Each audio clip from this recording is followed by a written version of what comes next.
В эфире телеканала «Якутия-24» актуальное интервью. Налог на имущество физических лиц со следующего года будет исчисляться по новым правилам. Скоро налогоплательщики начнут получать уведомления от налоговых органов, исходя из кадастровой стоимости своего имущества, а не из-за инвентаризационной, как было ранее. О том, как изменится размер налога, от чего зависит сумма и что делать, если собственник не согласен с выставленной налоговиками стоимостью, мы поговорим сегодня с гостем в студии, заместителем начальника инспекции Федеральной налоговой службы номер 5 по республике Туярой Федякиной.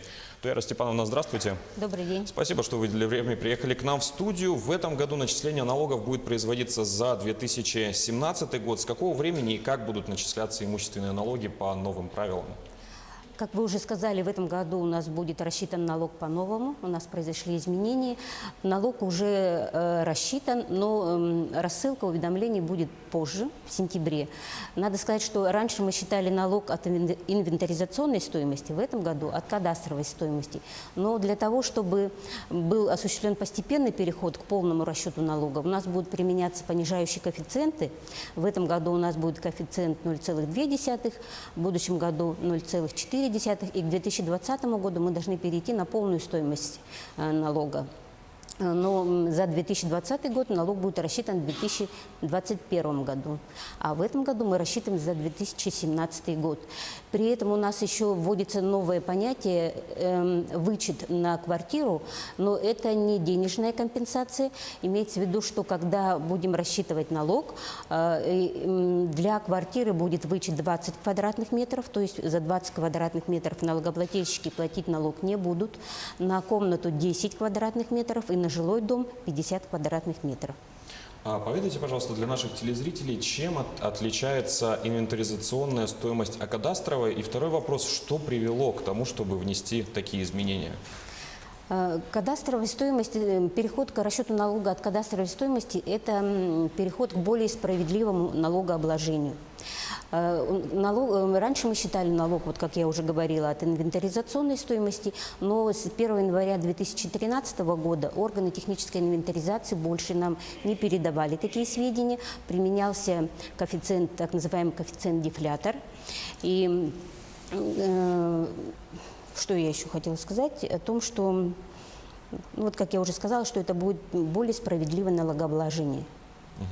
А увеличилось или уменьшилось количество объектов, в частности, на территории города Якутска, которые облагаются налогом на имущество физических лиц? Вот в связи с тем, что с 1 января 2013 года уже не производится техническая оценка, то есть не предоставляются сведения об инвентаризационной стоимости, поэтому те объекты, то есть объекты капитального строительства, которые введены после 2013 года, на них не было инвентаризационной оценки, они выпадали из налогообложения. С этого года мы будем считать налог, то есть на все объекты недвижимости, включая те объекты, которые подпадали, например, регистрировались по дачной амнистии. А как якутянам возможно узнать кадастровую стоимость своего имущества? Кадастровую стоимость имущества можно узнать на сайте Росреестра, rosreestr.ru, либо получив выписку из Росреестра. То есть вот любым таким удобным способом предоставляется такая выписка абсолютно любым лицам.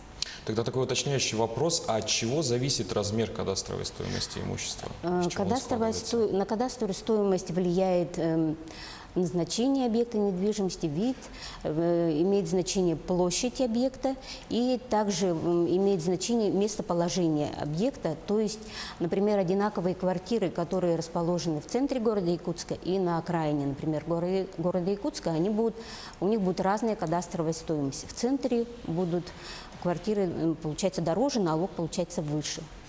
Это вы сказали о Якутске и его пригородах. А если говорить о разных городах у нас в Якутии, допустим, в Мирном и в Якутске, будет ли сильно разниться кадастровая стоимость? Скорее всего, да. Подробнее это вот можно узнавать на сайте Росреестра, потому что налоговики мы используем только те сведения, которые нам передает Росреестр, сами мы эту стоимость не определяем. Мгм. А в случае несогласия с установленной кадастровой стоимостью правообладателей недвижимого имущества, на которое эту стоимость начислили, куда могут обратиться, чтобы ее оспорить или выразить свое несогласие с ней? Существует два способа оспаривания. Это судебный и досудебный. В случае досудебного оспаривания нужно обратиться в Росреестр. Там создана специальная комиссия. Как раз вот именно для таких случаев нужно подать туда заявление, ну и все соответствующие документы соответствующие, и оспорить вот эту кадастровую стоимость. А в налоговую службу обращаются граждане для оспаривания? Ну, В настоящий момент, если по статистике к нам смотреть. тоже обращаются налогоплательщики, но в таких случаях мы всегда им вот так и разъясняем. Обращайтесь в Росреестр, потому что, согласно статье 85, мы получаем только сведения от Росреестра. Да, еще также есть ставки налога, которые у нас можно посмотреть на сайте налог.ру.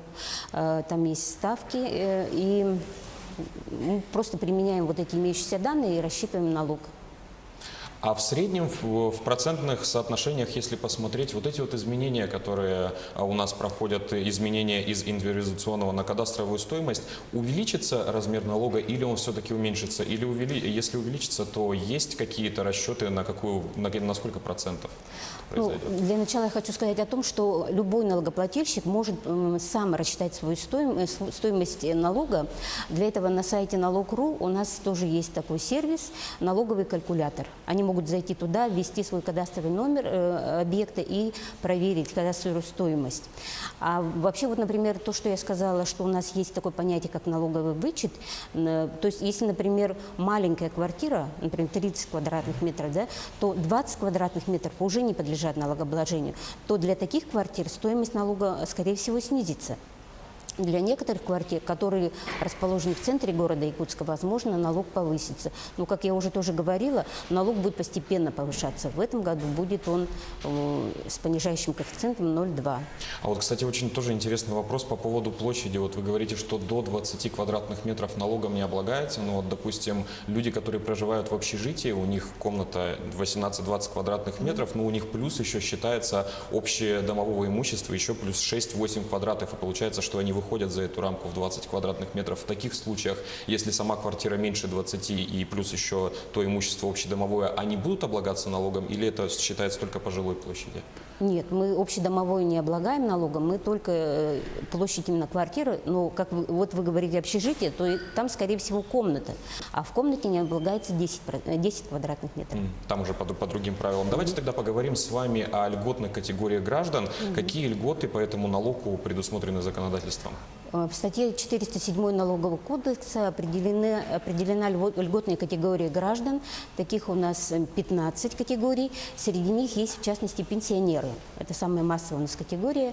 Но относительно льгот у нас никаких изменений нет по налогу на имущество. Те налогоплательщики, которые писали уже заявление ранее, они повторно писать заявление не должны. Сведения у нас есть. Но если они впервые пишут заявление, то такое заявление они могут подать абсолютно в любом налоговом органе Российской Федерации, то есть в любой налоговой инспекции. А помимо пенсионеров, еще напомните, пожалуйста, кто имеет право на льготы? На льготу у нас имеют право инвалиды первой и второй группы, у нас имеют право ветераны войны, герои Советского Союза. Ну вот это... А герой труда? Герои труда... Герои труда, по-моему, нет. Извините, сейчас сразу не скажу. А какие изменения произошли по земельному налогу? В частности, мы до этого разговаривали по имуществу. Да. А как быть владельцем земельных участков? По земельному налогу у нас в этом году тоже произошли изменения. Появился так называемый тоже налоговый вычет. Не облагается налогом 600 квадратных метров земельного участка. Но тут надо сказать тоже, как и по налогу на имущество, так и по налогу на землю льготируется только один объект. То есть, например, если несколько земельных участков, то льготируется только один. Вот 6 соток по одному земельному участку. Если несколько квартир, то льготируется только одна квартира. А раньше как было? Раньше у нас было для пенсионеров, они полностью освобождались от налога на имущество. А на земельному налогу не было таких льгот. Мгм. Давайте теперь поговорим о самой процедуре оплаты. Какой законом установлен срок на оплату имущественного налога и какими способами, самое главное, его можно оплатить? У нас сейчас активно внедряются электронные услуги. Коснулось ли это вопроса налогов на имущество и землю? Да, у нас очень активно развиваются разные электронные сервисы, в частности, личный кабинет.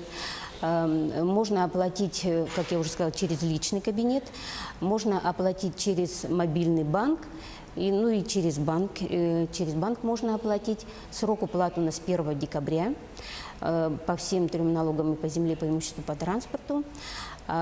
Также у нас буквально на днях у нас внедрилось новое мобильное приложение «Налоги физлиц».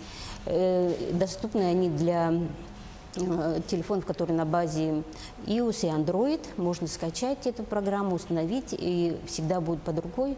Очень удобно, и там же можно оплачивать налоги.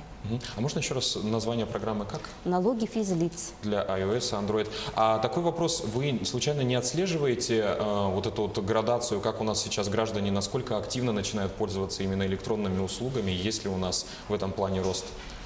Рост есть, он заметен. Я не могу вам сейчас привести цифры, но просто мы по работе своей видим, что у нас очень сильно возросло количество обращений именно через личный кабинет.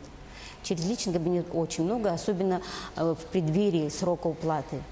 Но желательно, конечно, чтобы обращались не накануне, не в ноябре, а чуть пораньше. Рассылка будет в сентябре.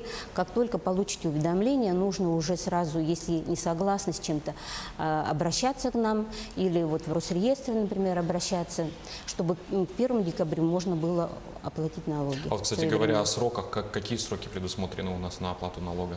1 декабря. 1 декабря – это срок уплаты налогов. Со 2 декабря начинают начисляться пени. Так, да, это то, что я хотела сказать.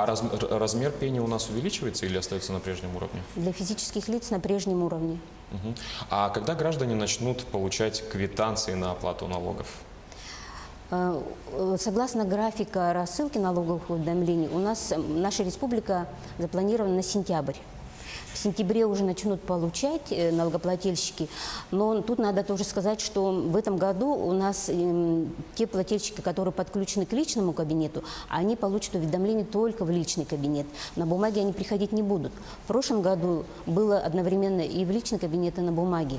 Поэтому если кто-то, например, забыл свой пароль, то желательно заранее нужно подойти в налоговую инспекцию, в любую налоговую инспекцию, обновить свой пароль и проверить, есть ли начисление. Туяра Степановна, спасибо за беседу. А я напомню, что у нас в гостях была Туяра Федякина, заместитель начальника инспекции Федеральной налоговой службы по республику. Вы смотрели актуальное интервью. В студии работал Василий Радченко. Оставайтесь на телеканале Якутия-24.